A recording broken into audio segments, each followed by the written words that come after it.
I don't want to depend on someone who hasn't even gotten married by age 30. I was surprised when the woman who was going to be my sister-in-law first spoke to me. My brother, with a nasty smile, told me, "Sis, just go home. Don't forget to leave your gift." They both laughed at me, which made me feel a mix of anger and disappointment towards my brother. Then my brother said something that made me even angrier. "It doesn't really matter if we get your gift or not. All our relatives love me, and they will probably give us a lot of money. Mom likes me more than you, so she might even give me all her property." He made it sound like he was just using our family for money. I never thought my brother could be so awful. I realized I had been foolish to care about them after not seeing them for a long time. My brother hasn't changed. If anything, he's gotten worse. I couldn't take it anymore, so I left the waiting room while they laughed together.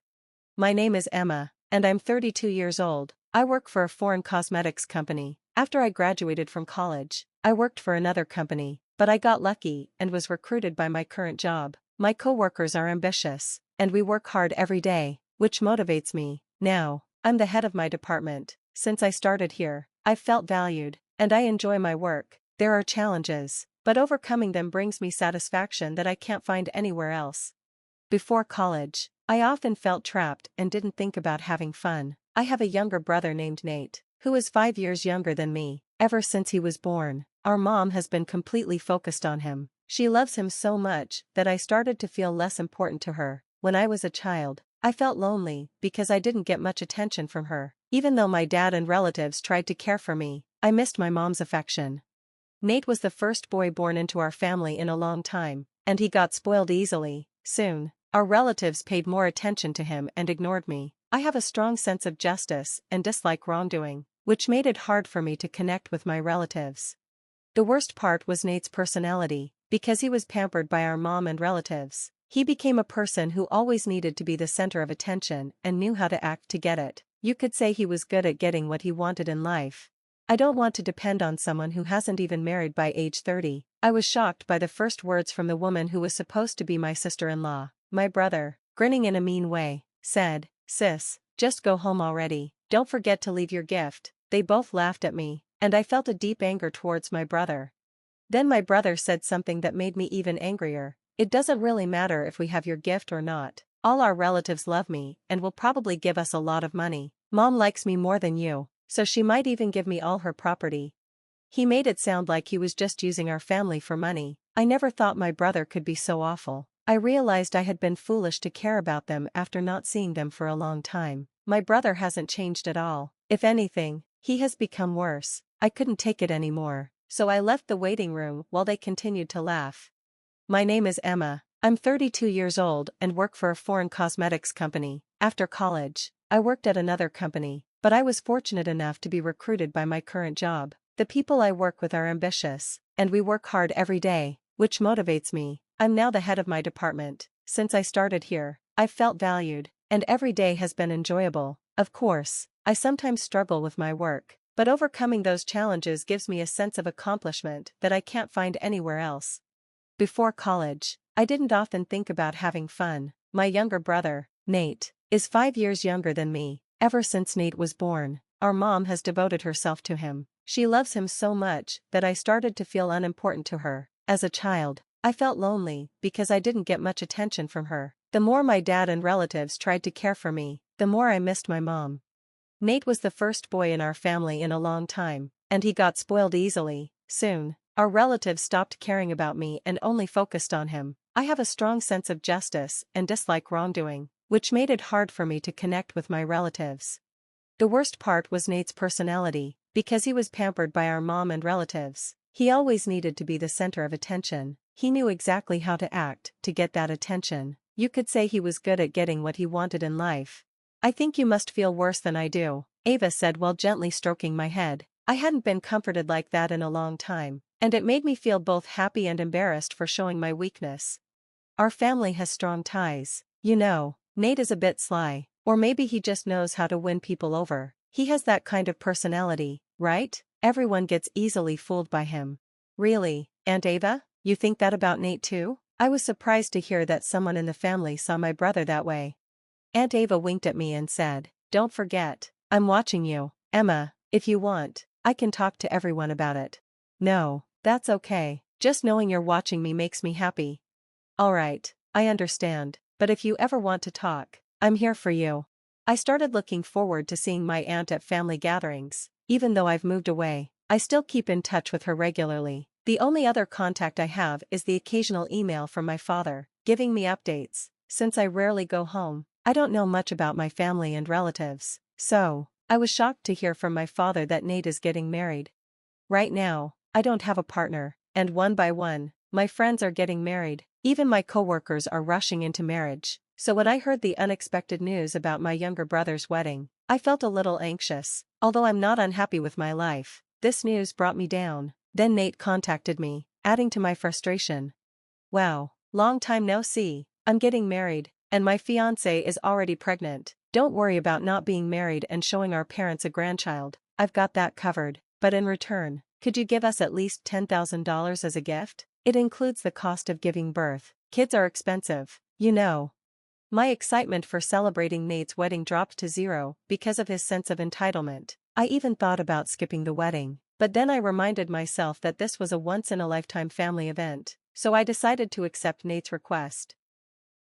On the wedding day, after the ceremony, we were taken to a family waiting room to prepare for the reception. It had been a long time since I'd seen my mom and relatives. Of course, the conversation was all about Nate. I tried to accept this since it was his big day, but old memories kept coming back to me. The gloomy, cloudy sky seemed like it would rain at any moment, and my mood got darker. That's when my dad started talking to me.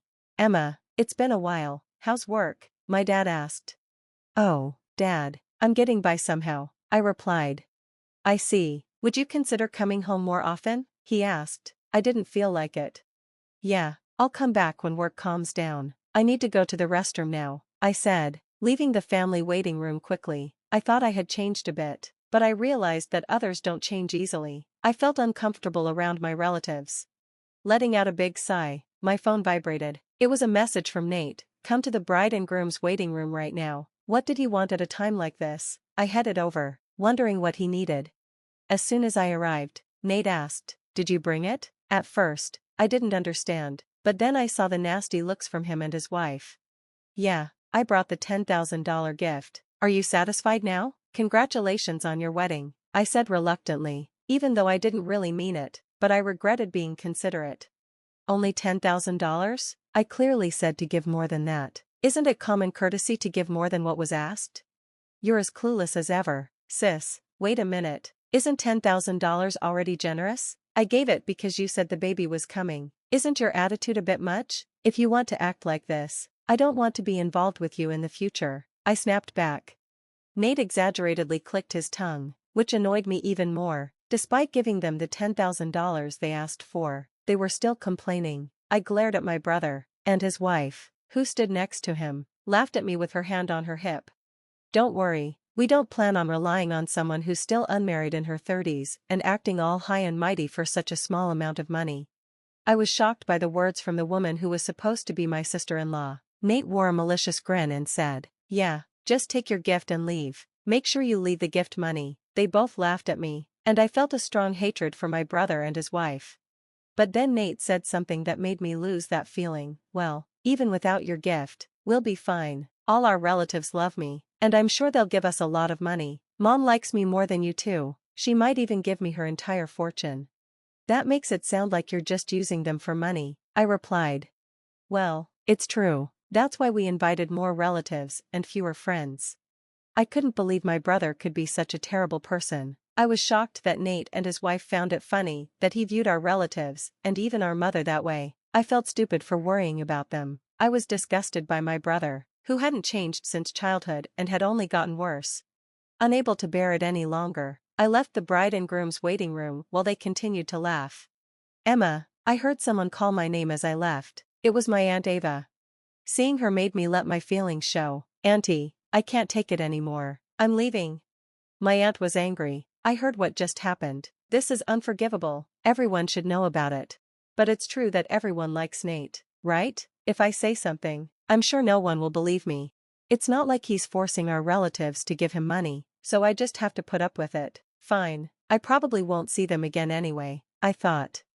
My aunt had been worried about me looking uncomfortable in the relatives' waiting room and had followed me after hearing my conversation with Nate and his wife. She suggested telling everyone what was happening, but after seeing them laughing and looking down on our family, I had given up. But my aunt was filled with anger. You don't have to put up with it anymore, Emma. I never thought Nate would go this far. There's still time. Let's confront them together and reveal everything. If anyone still supports Nate after that, then they can be his source of money or whatever else they want. Encouraged by my aunt's words, I decided to face the situation and return to the family room with her. Surprisingly, my Uncle John believed my story right away. Actually, there have been some bad rumors about Nate at the company. I didn't want to damage my nephew's reputation. I thought it was natural for businesses to have some rough times, but after hearing Emma's story, it all makes sense. I guess I was only considered valuable as long as I was paying him. Uncle John runs a company, and Nate works there. It seems Nate has been taking advantage of his position as the president's nephew, doing whatever he pleases because Uncle John is the company's president. When Uncle John acknowledged my story, everyone started to believe me one by one. There's no way Nate could be like that. My mother, who had been adamant until then, gradually began to grow suspicious, not only because of me but also because of my aunt talking about Nate. My mother, who had been asked for hundreds of thousands of dollars for wedding and childbirth expenses, started to have doubts and eventually accepted our story. My father, who seemed to believe me from the beginning, was radiating with anger. At that moment, when all the relatives finally listened to me and my aunt, my father spoke up. I'm sorry for our son. We must have raised him wrong. Let's all go home today. He doesn't deserve to be celebrated. With those words from my father, my mother and all the relatives decided not to attend the wedding reception. My parents hurriedly left the family room to explain the situation to the other guests. As we waited at the shuttle bus stop, the people who were supposed to attend the wedding started to arrive. In the crowd, I spotted my parents, and my father gave me a strong nod when he saw me. I was sure all the guests had decided not to attend. I wanted to thank my father for believing in me, but as I got closer, I heard him yelling into his cell phone, "Who would celebrate someone like you who repays kindness with malice?" The person on the other end must have been Nate. It was the first time I had seen my father so openly angry. I heard him say to Nate, "It seems you've been calling our family and relatives a bunch of gold diggers. How could you say that after all they've done for you? We have no intention of celebrating you anymore. We're going home today." After hanging up, my father apologized to me for everything I had gone through. As soon as we got on the bus, Nate called me, "Emma, Aunt Ava turned everyone against us and spread rumors. Now nobody is at the venue." I calmly responded, but Nate was panicking and raising his voice. "Your Aunt Ava heard you guys making fun of the family. She joined the conversation, so everyone believed us. Can you stop saying I spread rumors? I just told the truth. What are you going to do about it?"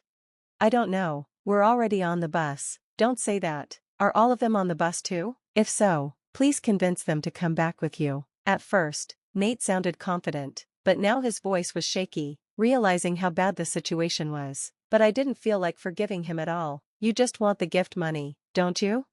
"That's not my intention," he replied. "Either way, we're not coming back. Goodbye. I'll cut ties with you after this." Wait. I heard my brother's desperate voice, but I hung up without caring.